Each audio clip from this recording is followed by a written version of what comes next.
From beautiful downtown Ashland in the chronically green state of Oregon, it's New Skeptics. Neil Godfrey, Christ Myth with New Skeptics. We are humanists promoting scientific and cultural literacy for an inclusive society. We'll be discussing modern Christ myth theory as presented by Richard Carrier and Raphael Lataster in their books on the historicity of Jesus and Jesus did not exist. We are assuming Markan primacy, that Mark is the earliest gospel, and Pauline primacy, that the Pauline epistles predate the gospels. And let me ask our guest, Neil Godfrey of Vredar, what he thinks about that. Is that correct, Neil? I think they're very good starting assumptions. They're very defensible starting positions, yes. All right. Now, what about Carrier's celestial Jesus? Is that a probability? Well, I have just posted a question about the meaning of probability. What does probability mean? I'd like to say it is very plausible. It actually goes back, of course, to Carrier's basing it on Doherty's thesis, of course. But yeah, it's very plausible. Okay. Now, the Merkabah and Hecalot mystics were possibly hallucinating a Jesus-like character in the first century, the early decades of the first century, if not earlier. Is that true? Is that quite likely? Yeah, there's studies done on mysticism. It does appear to be something that goes back to the Second Temple Jewish ideas. We have, for example, chariot visions in Ezekiel and other visions where this person appears to be a god figure or certainly some divinity. It looks like a man. He's called the glory of God. And we do have accounts of visions where prophets rise up to see or take on the same glory as this person. And yeah, there does appear to be some evidence of that back in the Second Temple period. Okay. Now, I had a question. When you add that authors wrote Jesus out of the Septuagint and that Christians read him into those so-called prophecies from the Old Testament, do we not see this circular reasoning as the likely root of the historical Jesus? Yes. Yeah, you mentioned so-called prophecies. Of course, they are so-called. A lot of the odd ideas, or they seem very strange, bizarre ideas to us now, but the way some of these Jewish interpreters would read their scriptures was almost through mystical, numerological principles. For example, they would take one word that might be in one context, for example, God promising Abraham that his seed would bless the whole world. And then they'd see that same word seed, for example, somewhere else in the scriptures there in relating to David's seed. And because there's a similarity in phrasing, they would say, this promise to Abraham is the same as the promise to David. And one of them is very clearly can be associated with a Messiah.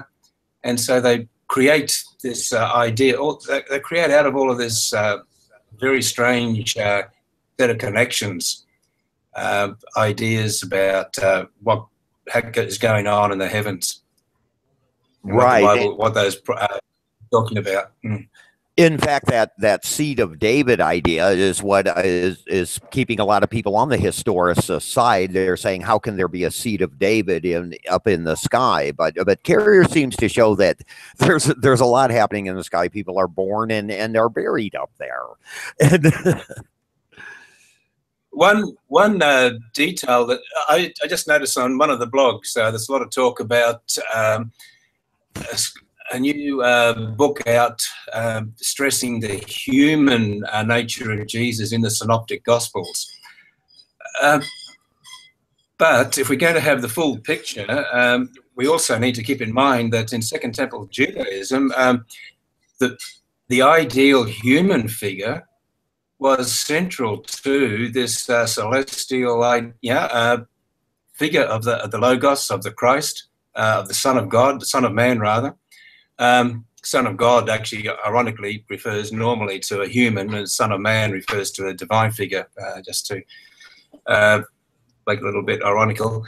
But the idea of a human figure, an ideal glorified human figure, is very central to Second Temple Jewish mysticism. The idea of having a human-like figure in the Gospels should not necessarily cause one to default, this must be historical.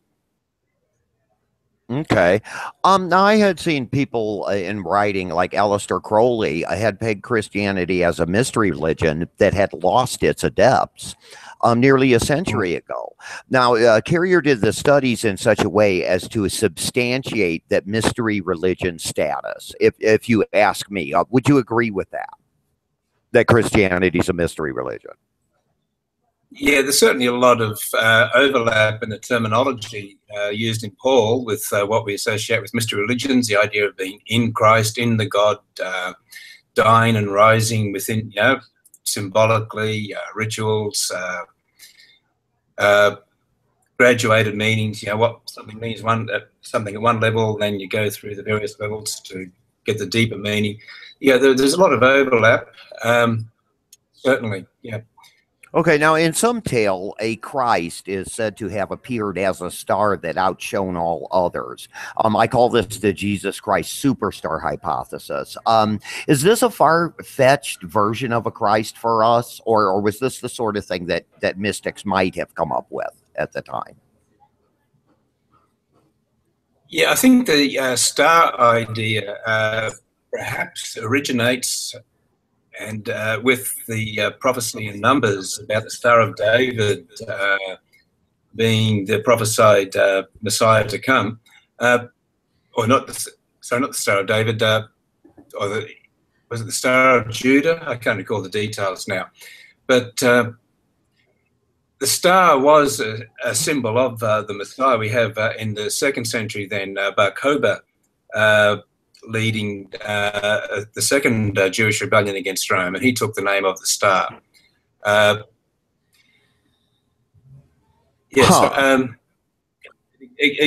Letters of Ignatius talk about a star, great star falling from heaven and going back to the heavens again. And my understanding is that this is all metaphorical, or perhaps it's been taken as literal, but it's all evolved through mystical readings of the scriptures. Okay, well, now could this be representing what was earlier a battle of light gods, as Carrier speculates?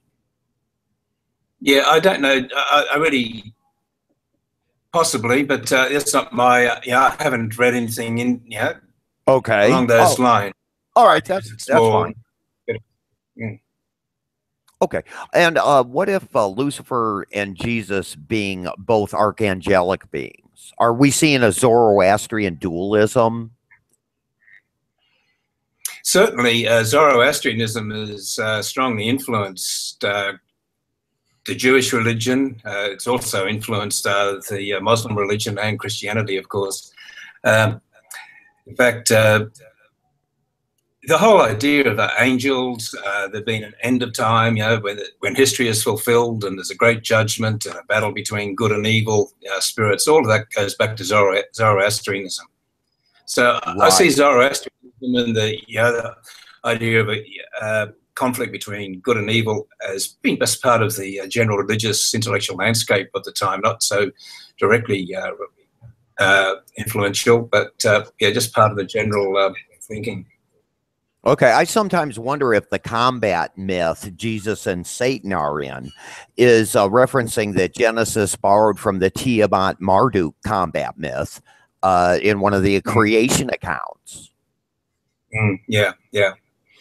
No, all that's part of it. You got those sorts of myths are all part of the the intellectual landscape of the Mediterranean world and the Near East. And I don't know that there's you can pinpoint specific causal links or evolutionary links between them to the Christian idea, but the Christian motifs are all part of or variations of those same sorts of concepts. I think it's just that sort of background, those sort of myths. It just makes it easy for for people to come up with the ideas that Christianity as it's called. Right. Well, what gets me is if they are referencing that allusion from the Tiamat Marduk mythology, then they're making the end reflect the beginning, which has a nice symmetry to it. It has an elegance. Yeah. Well, that goes back to Zoroastrianism too. There's you have these cycles. It's not just in Zoroastrianism, but in the Mediterranean, or the time of Christianity, it's very much a Stoic philosophical idea too, that the whole cosmos is going through cycles of, you start out with a golden age, and then things gradually deteriorate, and then you come to a judgment time, and then there's a great conflagration, and then the process starts again. So it's coming from both sides. You've got the Zoroastrian concepts, you've got the Stoic ideas, and all of that feeds into this notion of time cycles. There's a beginning where everything is perfect, and then there's going to be a judgment at the end, and then a renewal. Okay, and would you agree that Jesus's ascension mirrors the descent of Inanna into the underworld? That myth from Babylonian. There's certainly a mirror there, especially when you compare other accounts of Jesus' ascension. You don't see it so much in the New Testament writings, but certainly with the ascension of Isaiah and other in the book of Enoch, you can see similarities there, where as a divinity, or as say an ordinary prophet, increases in glory as he goes to the various levels of the heavens to the ultimate glory, and then a glorious being at the top loses different levels of his glory as he comes down closer to earth. That's all part of the intellectual landscape. I wouldn't say that we can know that the Jesus story was based on the Inanna myth, but those sorts of concepts were very, very.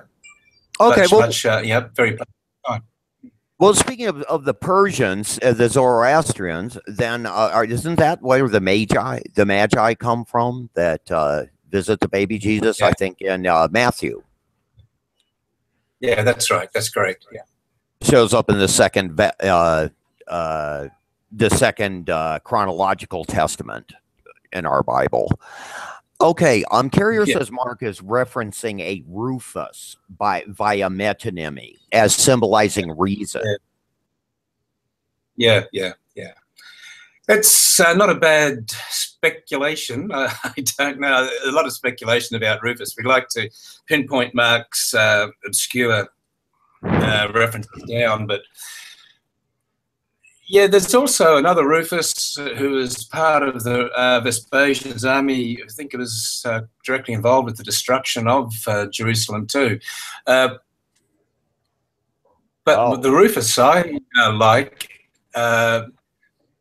I find the most satisfactory with that particular context is one that's in the it's in the later Jewish writings. There's a reference to a Turnus Rufus, who was responsible. Are you still there? Yes. Okay, sorry. Who was responsible for fulfilling the prophecies in Jeremiah and ploughing Jerusalem out like the fields, and just utterly bringing it to final ruin. And now the only problem is that Rufus is variously dated to either around about the time of Domitian, about the year 90, or later on in the 2nd century, at the time of the 130s, the second Jewish rebellion. So that doesn't really fit with the idea that Mark was written soon after 70. And besides, I don't know if we have very much historical substantiation for this Rufus, apart from those Jewish legends. So it's just a mystery. Yeah, I don't know. It's see, Mark is full of ambiguities, mysteries. We just simply don't know the meanings of now. For example, when Jesus said, "Look," to his disciples in the Gospel of Mark, he says, "Look, I've just performed the miracle of the 4,000 and the miracle of the feeding the 5,000. So how come you don't understand what I say about the leaven of the Pharisees?" And we just looked at hang on, what has the 4,000 and 5,000 got to do with the leaven of the Pharisees? To us, there's some reference there. There's some symbolism that's been lost to us. And I think you see that from time to time throughout Mark. And I think the Rufus, Alexander, people are other symbols that have been lost to us now. We can speculate, but yeah, as I said, I like the other Rufus, but he doesn't fit the time schedules, unfortunately. So, oh, okay. Now, speaking of that in Mark, I've noticed a considerable metonymy used in Mark, where the character's name defines his role in the story. And it seems to me Mark is writing to both a literate audience that can get his references, but also to one that cannot, that will hear these stories, but will take his stories literally. Well, come back to your question about the mystery religion. Yeah, you have different graduations of our meaning, don't you? It means a name can mean something at the surface level, but then as you initiate, as you are taught more deeply, then you begin to understand the other associations. I think that's, and we have the evidence, if you accept it, of the secret Gospel of Mark, which supports the this interpretation of Mark as being very highly symbolic. Sorry, just okay. Well, you know what?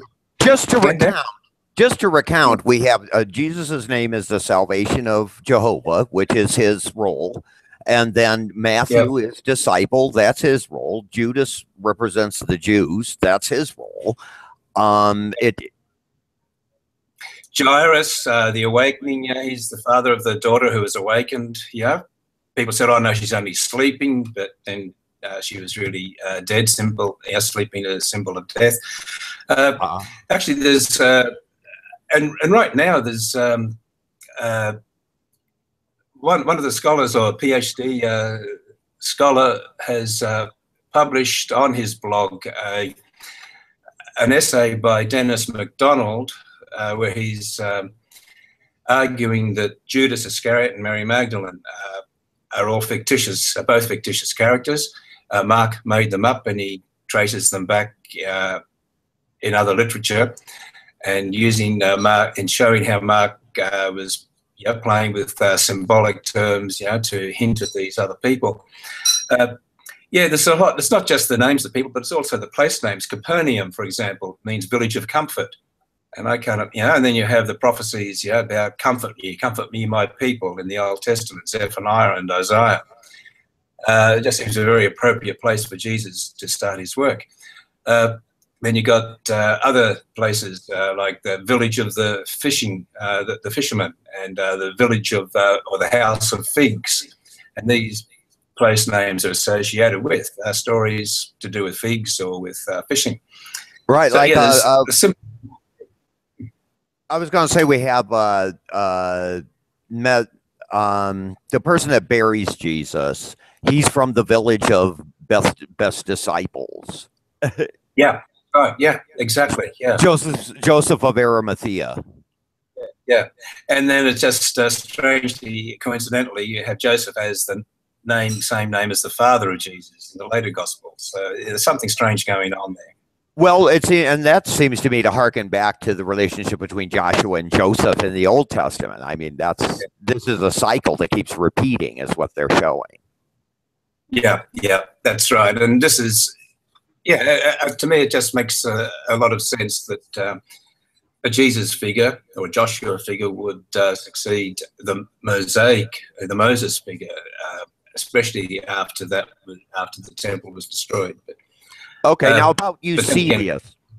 I wanted to ask you about I'm sorry to cut you off there, Neil, but I want to ask you about Eusebius, and David Fitzgerald, I think, had included in his book Nailed about Eusebius being such a liar.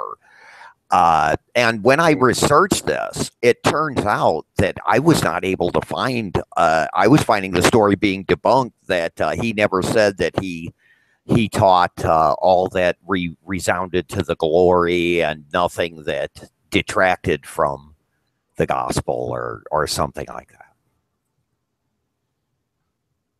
Anyway, so what was your question then? Well, my thing is, people have called Eusebius a terrible liar. Okay, yeah, and he has been called that by mythicists.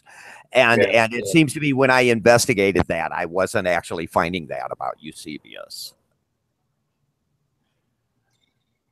And then, in other words, Eusebius, the point has been made by Carrier as well, that people like Eusebius thought that people who weren't very smart should just be lied to.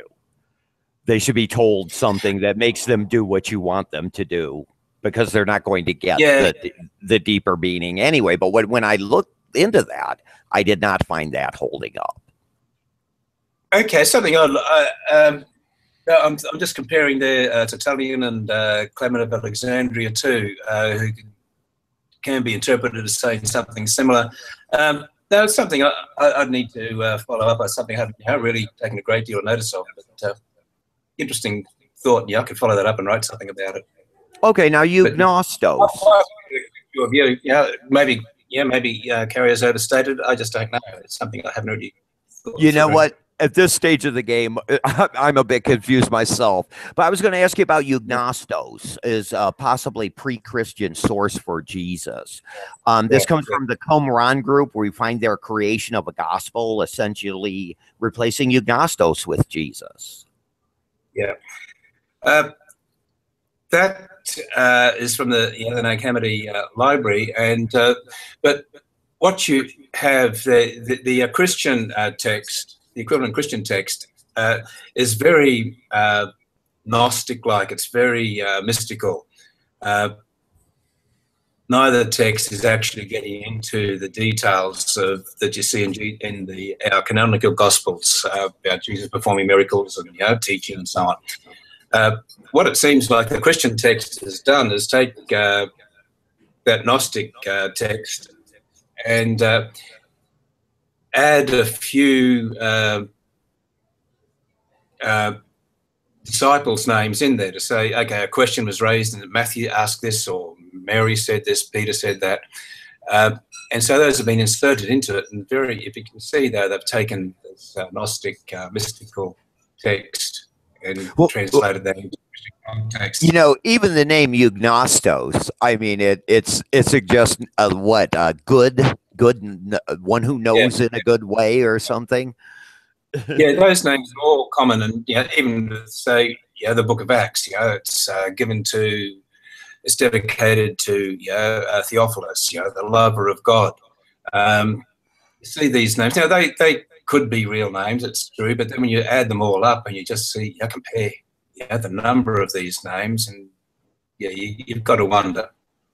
Right. Okay. Now, in angelology, it seems angels and demons take the place of the gods of the former polytheistic pantheons, like the Greek and ancient Near Eastern. Yeah. I think that's part of the gradual evolution towards monotheism. There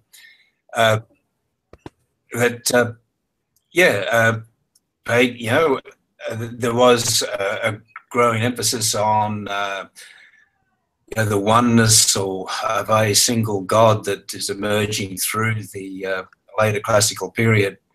And it's Zoroastrianism, I think, is partly an influence on that again, where angelic beings are taken over as substitutes for what were subordinate deities in other religions. Well, it seems to me later that the Roman Catholics take this farther and make saints. They assign saints where you have a local pagan god that you want to syncrete with.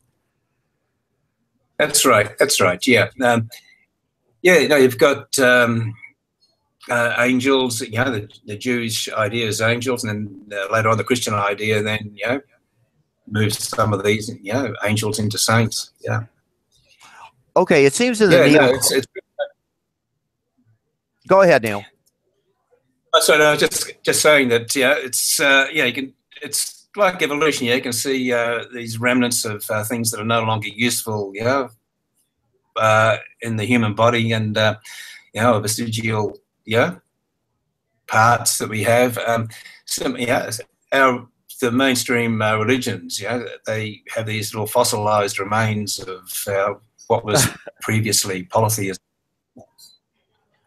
Yes, it also seems in the neoclassical world that people expect to find gods or messages from the gods in the stars. Yeah, yeah. There's certainly, well, you're talking about astrology, are you? Astrology was certainly very popular, but I think when it comes to Christianity, the main focus, as I understand it, is on very esoteric interpretations of the Jewish scriptures, more than looking out there something, you know, in the heavens directly. Okay. You certainly, later on, as Christianity developed, you have perhaps more astrological imagery being incorporated by the church, but I don't think that's so strong in the earliest days. Okay. We might mention that you and Tim Whittlefield of Redar received a religious literacy award from Secular Students Alliance. Can you contrast accepted historical research methods with those of current biblical scholars?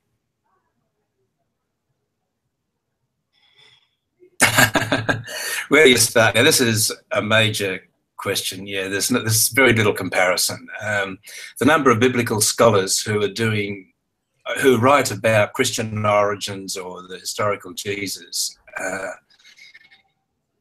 their approach to evidence, it's simply not. Yeah, I've read a lot of other history, you know, outside biblical area, and there's simply so little comparison. The biblical field is really just built on untested, unexamined assumptions. They don't start with critically examining the documents themselves, or if they do, they always bring in certain assumptions about those documents that are just simply not tested. They're all assumed. It's that's something yeah, I've written a lot on, and it's leaving biblical scholarship, I think, rather in an embarrassing position to many outsiders. Well, it seems to me what's happening with biblical scholarship is what happened with biblical archaeology, that it started with a field being full of an assumed historicity, and that everything was historical in this, and then it turns out nothing is historical, and the field simply disappears. So